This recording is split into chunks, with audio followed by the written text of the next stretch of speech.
Hi everyone, see the next example on Fourier transform.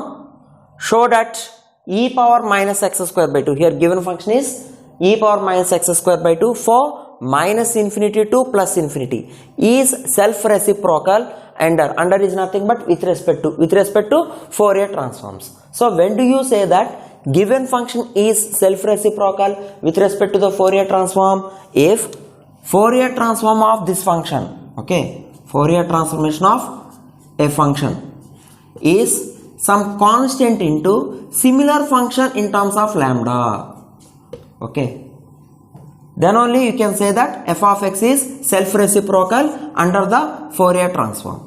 Okay, now we are going to prove that this function is self-reciprocal. So surely you will get Fourier transform of e power minus x square by 2 is equal to some constant k into e power minus lambda square by 2. If you get this result, then we can conclude that e power minus x square by 2 is self-reciprocal under the Fourier transform. See, so given that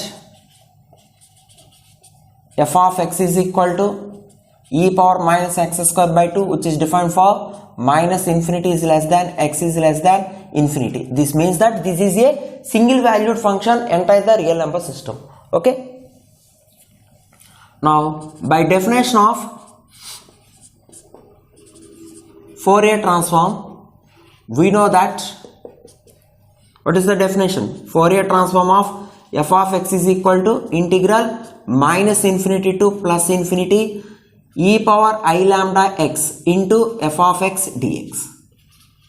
Okay, so that is equal to integration minus infinity to plus infinity, entire the range. What is the function? E power minus x square by 2. So here it don't separate the integrations here. Okay, e power I lambda x into e power minus x square by 2 dx. Since bases are equal, we can add the powers. Integration minus infinity to plus infinity e power I lambda x minus x square by 2, okay, into dx. Now see, integration minus infinity to plus infinity, take common out the term minus 1 by 2 here in the numerator, in the power, so you will get x square minus positive term becomes negative here, okay, 2i lambda x into dx. If you have any doubt, you can take this negative 1 by 2 to inside. So minus x square by 2 minus into minus plus 2 getting cancelled. Again you will get minus of minus plus I lambda x. See,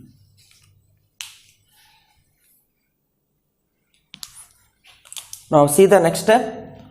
This is equal to integration of minus infinity to plus infinity e power minus 1 by 2 into x square minus, the next term can be written as 2 into I lambda into x plus add with I lambda whole square and subtract with I lambda whole square, okay, close the bracket, into dx. In the power I am adding I lambda whole square and subtracting with I lambda whole square.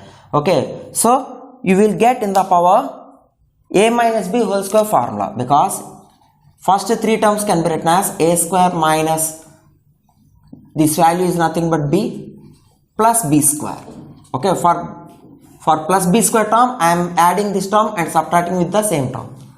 Okay, so integration of minus infinity to plus infinity e power minus of whole into, split the terms. This term can be written as, first three terms can be written as x minus I lambda whole square into e power, okay, minus 1 by 2 into this term, minus into minus plus I square lambda square by 2 into dx.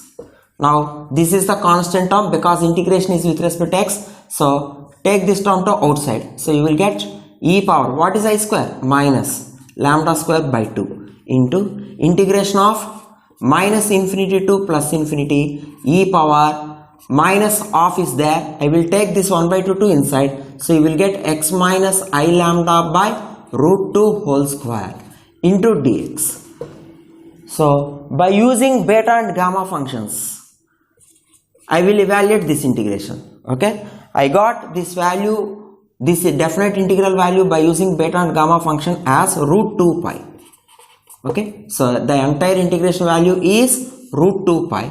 So proof is not necessary here. So remaining term is e power minus lambda square by 2. So I got Fourier transformation of f of x. What is f of x? Given function e power minus x square by 2 is equal to root 2 pi, which is some constant into similar function. So that's why this is in the form of k into same function of lambda. That's why e power minus x square by 2 is self-reciprocal. Self-reciprocal with respect to Fourier transforms. Okay, it is not necessary to prove the value of this definite integral value as root 2 pi. This is a direct formula by using the special functions beta and gamma functions. Okay, thank you very much. In the next video I will give some more problems on Fourier transforms.